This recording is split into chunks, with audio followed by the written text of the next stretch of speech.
If you had to choose between standing up for what is right and staying silent to keep peace, what will you do and why? In Tagalog, kung kailangan mong pumili sa pagitan ng paninindigan sa tama o pananahimik para mapanatili ang katahimikan, ano ang iyong pipiliin at bakit? Maraming salamat po sa isang magandang katanungan. Sa pagsagap ng katanungan kung ano nga ba ang aking pipiliin, mas pipiliin ko po ang sabihin ng katotohanan. Dahil isang bata at isang edukadong tao, kailangan po natin i-representa kung ano nga ba talaga ang ating nalalaman, kung ano ang ating mga karapatan. Hindi po pwedeng tatahimik lang tayo dahil dahil gusto natin ng katahimikan.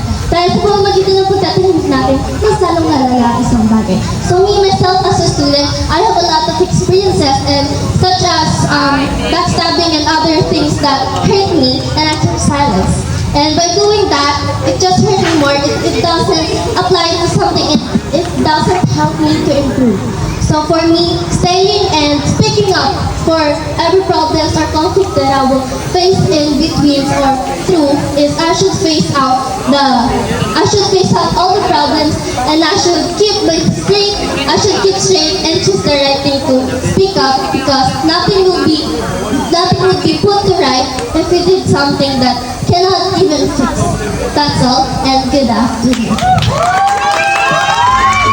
Thank you, maraming salamat.